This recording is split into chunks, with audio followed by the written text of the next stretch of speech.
Olá, seja muito bem-vindo ao podcast Saúde Business, diretamente do terceiro Simpósio Internacional de Transformação Digital do Hospital Moinhos de Vento.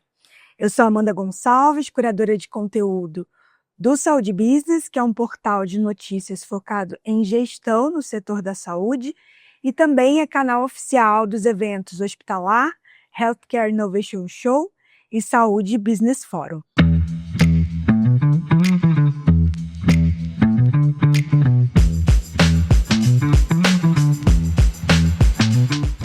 A gente está recebendo hoje Ramon Maia, diretor de produto da MV. Seja bem-vindo, Ramon. Muito obrigado, Amanda.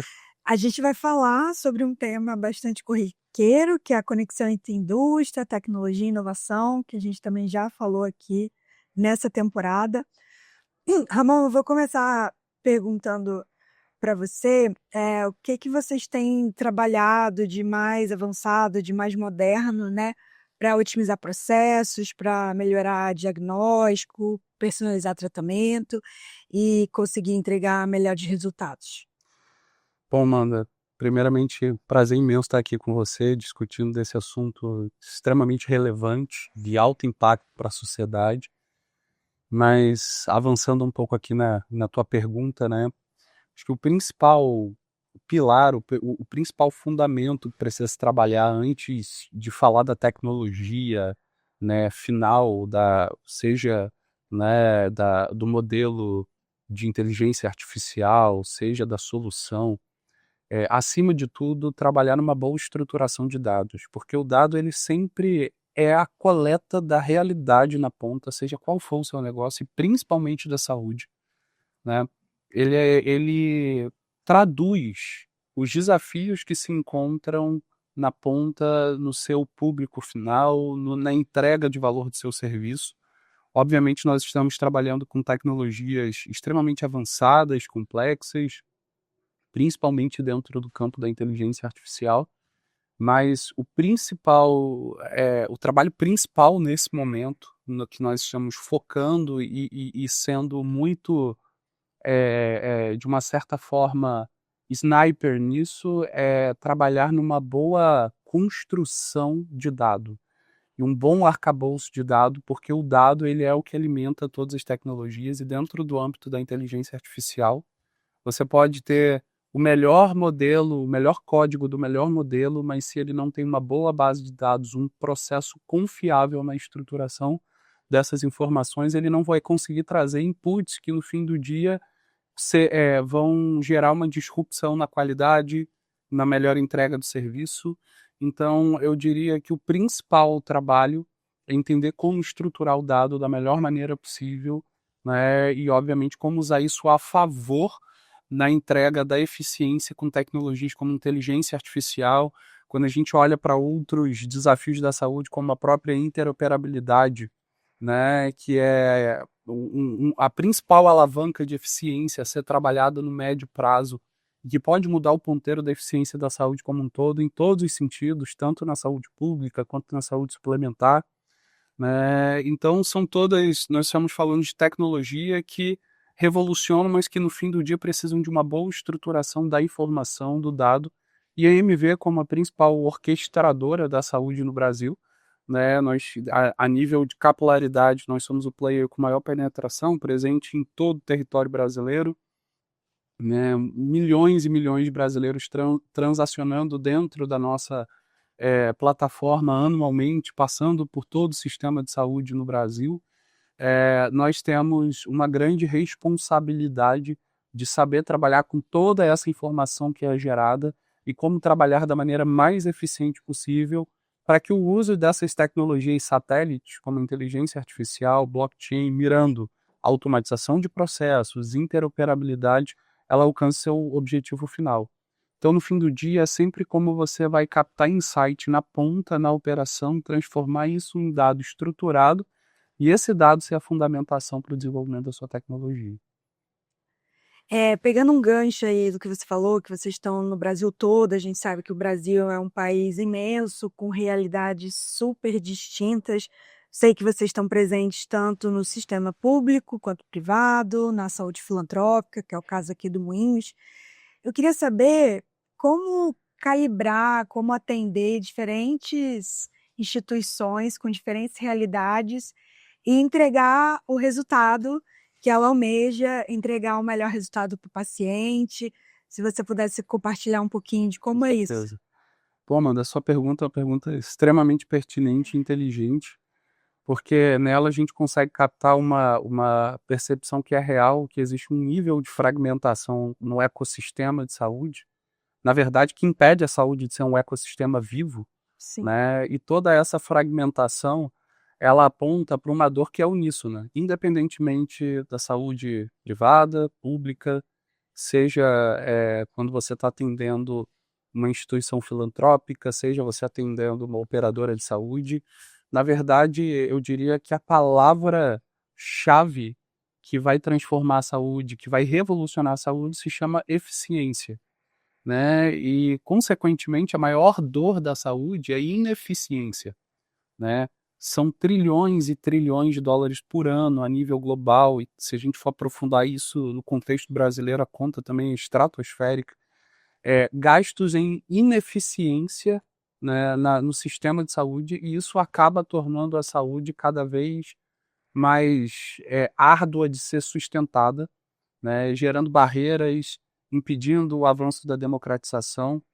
Então, quando a gente olha na MV, nós conseguimos abraçar todo o ecossistema, porque nós entendemos que a saúde ela precisa ser um ecossistema, né? Eu não posso enxergar ela fragmentada, o sistema público, o sistema privado, as operadoras. No final, se eu conseguir entregar soluções em toda essa camada que gera eficiência, a partir do momento que eu consigo gerar interoperabilidade de dados, gerar inteligência artificial automatizando processos dentro de um hospital da rede privada e que atua também filantropicamente, eu vou conseguir, no fim do dia, entregar uma eficiência melhor. Essa eficiência vai se traduzir numa melhor alocação de recursos, que em contrapartida também vai se traduzir numa eficiência muito mais afinada junto às operadoras de saúde, e no final, todo esse ciclo, ele vai contribuir para que a saúde seja cada vez mais acessível, democratizada, para que a saúde pública também consiga avançar. Então, a partir do momento que eu enxergo que o ecossistema de saúde não é uma coxa de retalhos, não são silos fragmentados, mas é um ecossistema vivo, eu consigo trabalhar na geração de valor em diversos atores, em diversos stakeholders dessa cadeia. Uhum. Então, a nossa concepção, ela é: a saúde precisa de mais eficiência. E precisando de mais eficiência, eu preciso conectar as pontas do sistema público, privado, das operadoras, e fazer com que a saúde deixe de ser uma coxa de retalho e se torne um ecossistema de fato, aonde existe uma geração cíclica de valor. E como fazer isso sem interoperabilidade? Impossível. A verdade é que é impossível. A interoperabilidade é o grande desafio, não apenas do Brasil, mas do mundo inteiro. Inclusive, existe um relatório da OMS, Global Digital Health Strategy, que foi um estudo desde 2020, com diretrizes de 2020 a 2025, que aponta que o único caminho de se ter um sistema global de saúde sustentável é a interoperabilidade. Sim. É fazer com que isso tudo opere como um ecossistema vivo, onde as informações, de forma segura, elas conseguem transitar por diversos atores, por diversas camadas, né? Existem casos globais hoje, né? Por exemplo, na Europa, você pega a Estônia, um país pequenininho, muita gente fala: a Estônia é muito pequeno. Mas quando você analisa, né, a maior parte dos países ficam entre de 10 até 20% do PIB sendo gasto com saúde, enquanto na Estônia eles estão gastando 7,5% do PIB em saúde e entregando uma saúde de altíssima qualidade. Por quê? Porque eles conseguiram romper a barreira da interoperabilidade. Obviamente, o tamanho os ajudou. Mas quando a gente olha para esse desafio na Europa, nos Estados Unidos, no Brasil, isso é o único caminho para que a saúde seja sustentável.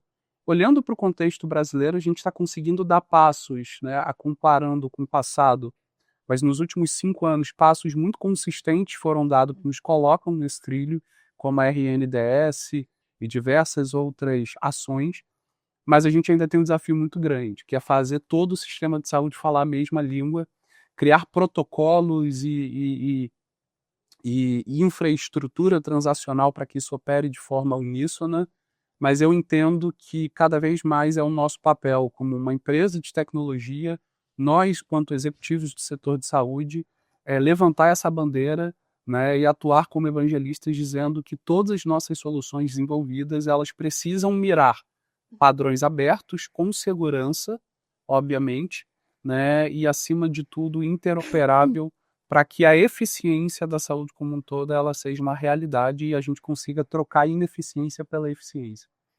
Vou abrir só um parêntese aqui, que ele citou a Estônia, na edição desse ano do Healthcare Innovation Show, que é o nosso evento dedicado à tecnologia e inovação. A Estônia foi o nosso país convidado, vieram representantes de lá, enfim, trouxeram todos os aprendizados, os erros que eles tiveram.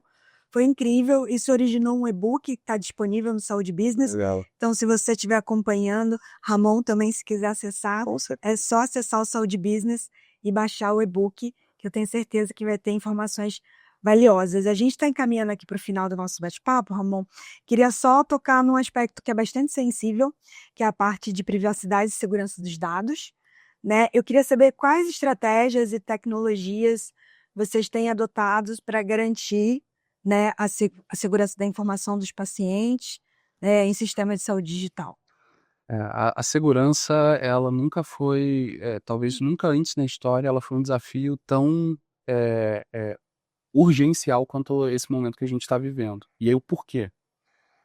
Novas tecnologias estão surgindo que está revolucionando a maneira como se faz saúde, né? Nós estamos vendo a aplicação de inteligência artificial na transcrição, no atendimento médico, poupando o tempo do médico de 20% até 35% do tempo que ele usava para tarefas burocráticas.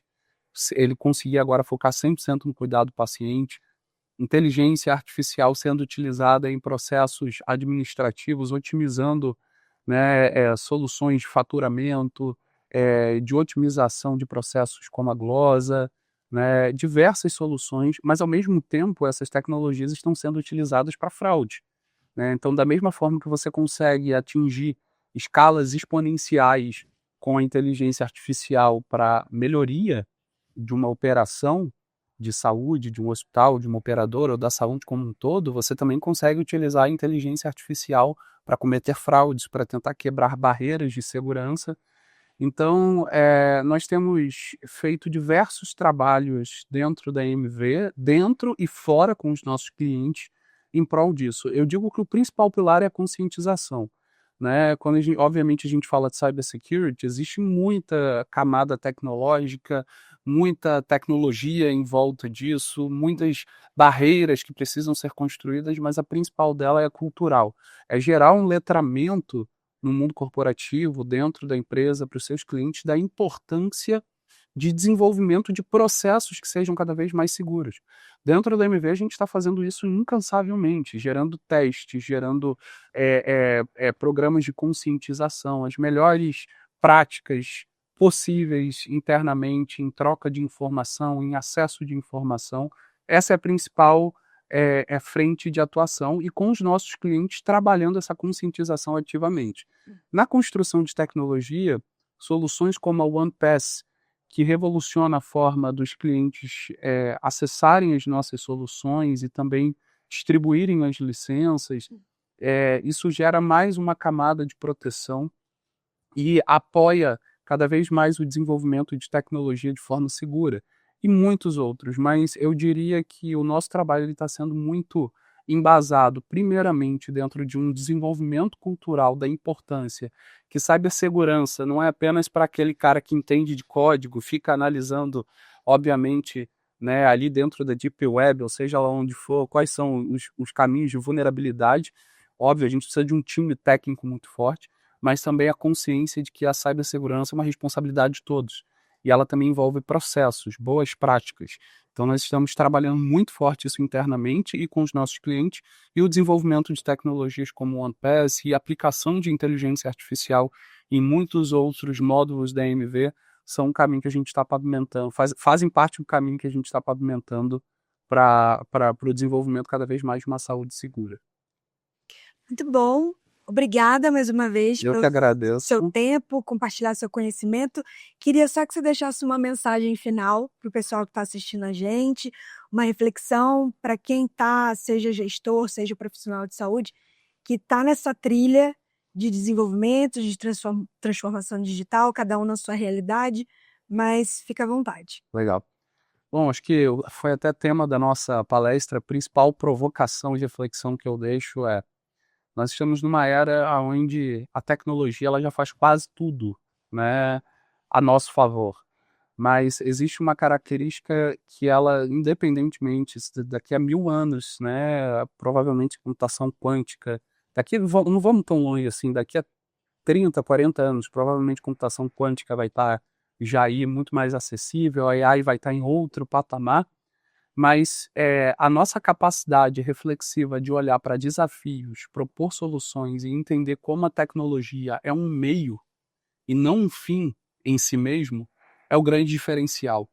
Então, a minha provocação para profissionais que estão trabalhando à frente de transformações digitais, que estão como gestores atuando em organizações como Moinho de Ventos ou empresas de tecnologia como a MV, nunca deixe de entender que a tecnologia ela é um meio e não um fim em si mesmo. E ela é um meio sempre para entregar uma saúde de qualidade, para cuidar de vidas. No fim do dia, é ser humano cuidando de ser humano. E a capacidade reflexiva, a capacidade de entender problemas à nossa volta, ela vem em primeiro lugar antes da capacidade, seja de desenvolver prompts, códigos ou modelos, né, computacionais. Então, a sensibilidade crítica, a capacidade de entender as dores, a realidade que nos cercam, é o principal fundamento para quem quer trabalhar com a transformação digital da saúde, gerando impacto na sociedade. O resto a gente aprende rápido, né? Hoje, com a inteligência artificial e com tantas ferramentas, o aprendizado se torna uma barreira cada vez mais fácil de transpor, né? E isso é algo que precisa ser celebrado, mas a nossa essência de ter a capacidade reflexiva sempre vai ser o fundamento para a construção de tecnologias disruptivas. Tá dito, pessoal. Obrigada mais uma vez, Jamon. E Eu que agradeço. a você que nos acompanha. Eu te vejo no próximo episódio.